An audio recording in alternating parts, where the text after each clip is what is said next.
acontece? Você acha que o psicopata, uma pessoa que tem uma preocupação mental, porque isso para mim é um doente, uma vez que vê isso na mídia, parece que desencadeia alguma coisa dentro dele para tentar repetir, refazer, ou é uma vontade de aparecer de algum jeito? Obrigado pelo convite, por estar aqui, boa tarde a todos. Enfim, você falou bem, e os dois convidados aqui também falaram, está perfeito, a ordem é essa mesmo. O que acontece é a estrutura de personalidade. É muito importante nós conhecermos o nosso parceiro e aquelas pessoas que nos rodeiam no dia a dia. Porque se você tem uma pessoa com uma estrutura psicopata ou uma estrutura psicótica, tem diferença, tá? Psicose e psicopatia. Qual é a diferença para a gente ter? Qual é o mais perigoso e o mais leve? O mais leve, então você tem o cara que é o psicótico e você tem o cara que é o psicopata. O psicótico ele tem uma estrutura mental também perturbada, mas é menor em relação ao psicopata. É menos perigoso. É perigoso, mas é menos. O psicótico, o que ele faz? Ele, por exemplo, ele olha para a doutora, dá um tiro, o segundo tiro na doutora. Ele se arrepende, mas volta a fazer. O psicopata, ele dá um tiro, não se arrepende e vai sempre fazer. Lembrando que quando a gente fala em arma, a doutora corrigir algumas coisas, mas a psicologia mostra que o tiro também é um vício. A pessoa tem o hábito de tirar, ela começa a ter o prazer de puxar o gatilho. Diz que o difícil, né, doutor? Diz que o difícil é a primeira vez, é a primeira pessoa. Isso eu já li em relatos de livros de criminosos. Dizem que eles falam que é sempre perigoso que o fantasma da vítima acompanhe um bom tempo quando é o primeiro caso. Mas que depois do segundo e terceiro, que para eles já é normal. Tá certo. E essa pessoa que tem esse hábito de tirar, de ter esse prazer bonitinho, né, esse prazer pervertido na foto do maníaco do parque, tá certo? O maníaco do parque, qual é a estrutura mental dele? Era uma estrutura mental de psicopata com perversão, era pervertida. A perversão nada mais é do que uma psicopatia com requinte de sexualidade. Tá? É isso que difere. Ela tem o prazer enorme de fazer o mal para o outro com requinte de sexualidade. E eu quero entender o porquê desencadeia nas outras pessoas quando acontece isso. Já está lá dentro, já está guardado pela pessoa, já tem essa psicose também, já está adormecido, e de repente eu vejo aquela na televisão, aquele crime bárbaro, e se a pessoa se identifica e ela faz é por isso? Já está guardado? Porque toda pessoa tem uma estrutura mental. O que você precisa é de um agente iniciador, ou seja, o que seria isso? Engate. Exatamente. Uma coisa que faz a pessoa desencadear aquela situação, ela vê aquilo, ela pode pegar aquilo por osmose e daí partir para aquele crime que foi cometido passado na mídia, e ela vai lá e imita o copycat, que a gente pode falar isso em inglês. Agora, dentro da violência doméstica também, ele falou que certíssimo. Você pode ter violência emocional, você pode ter violência verbal. Né? Eu acho que uma grande dica aqui que eu posso dar para o povo que tem em casa é assim, a violência não é só restrita ao físico, ela é restrita também ao verbal. Então, e é uma coisa, né? É crime, né? Então, as coisas também. E é uma coisa que não acontece assim, não é uma coisa que vem vindo, ela acontece do dia para a noite porque o cara muda. Tem esse perfil psicótico. Depois de cometer crimes bárbaros, de fazer tanta coisa, ele causa uma grande atração pelas mulheres. Isso me parece que O Parque recebeu um monte de cartas. Ele recebeu cartas femininas lá. Se casou, delegado. Inclusive. Bom, é o seguinte, respondendo a sua pergunta, o que acontece é o seguinte, quando esse tipo de mulheres que têm fascinação por esse tipo de pessoas, é importante frisar que não são pessoas que têm uma estrutura de ego normal, ou seja, tem um desvio de personalidade muito grande, onde existe uma atração por uma face ligada ao mal, onde isso, na cabeça dessa pessoa, em função da sua desestruturação mental, pode gerar para ela uma falsa ilusão de proteção. Então, são pessoas que têm problemas de personalidade, né?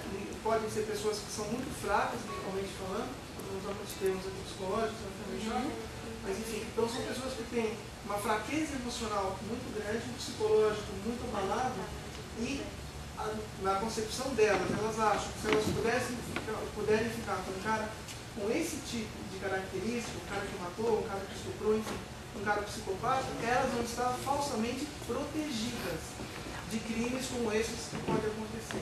Essa é uma das... Ou que vai mudar esse psicopata. Exato, também. Essa é uma das explicações mais plausíveis aí que a gente tem. Agora, é uma opinião errônea, né? Então são pessoas que também não são confiáveis e você precisa tomar muito cuidado, porque também são pessoas um pouco perigosas, fica coberto esse tipo de pessoas até podendo servir de arma para que outros crimes sejam também feitos.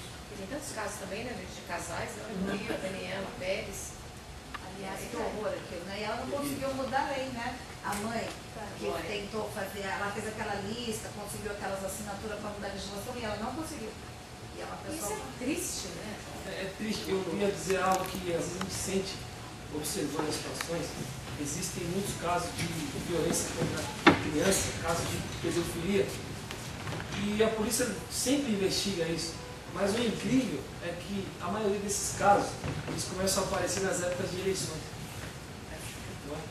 Então, de repente começa a borbulhar, puxa, os casos estão aí. A polícia sabe onde está, quem faz, quem é simpático a isso, mas potencializa-se muito quando é muito próximo à eleição. Então a gente tem que ter um ponto de interrogação também, nós como cidadãos, e a gente acredita nas pessoas, nós acreditamos nas pessoas, mas de cobrar essas pessoas também, não só em época de eleição, não só para esse tipo de violência, né?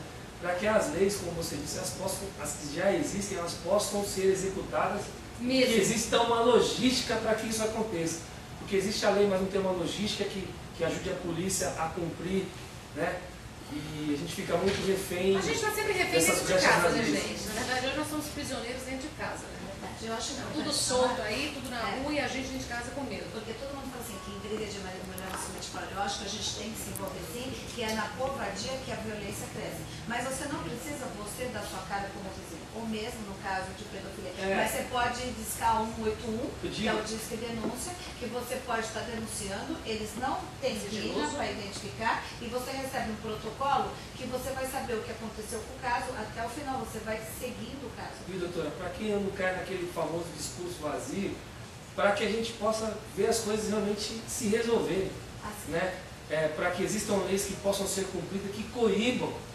É óbvio que vai aparecer um psicopata ou outro que não vai estar nem aí para isso, sei lá, depende do momento, mas que possa coibir esse tipo de violência. Tem medo, não incentivar, né? Exatamente.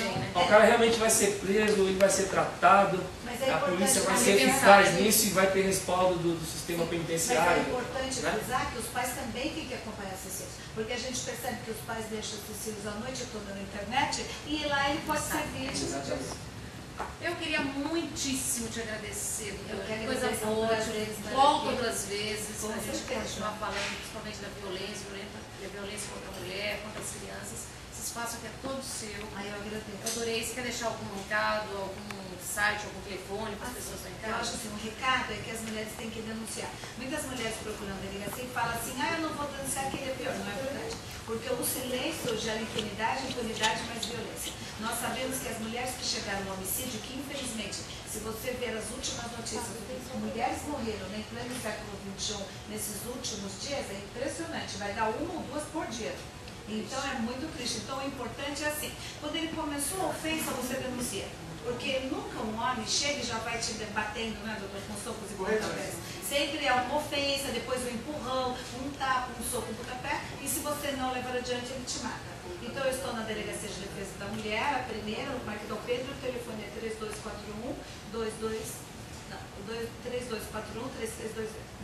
Obrigadíssimo. Muito obrigada. Queria te convidar para voltar outras vezes aqui em outros temas também. Eu que agradeço, né? Espero que eu tenha ajudado muito. Dúvidas, né?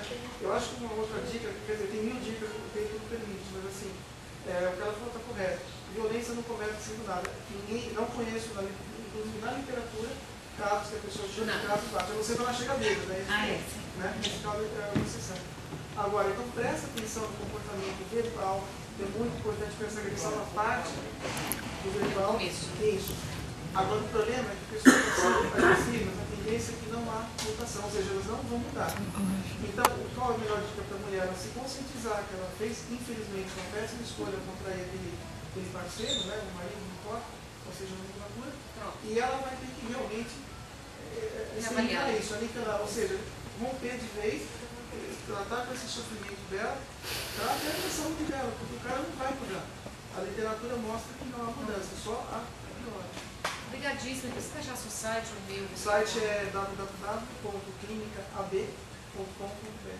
Obrigadíssima. Volta outras vezes, nós temos também.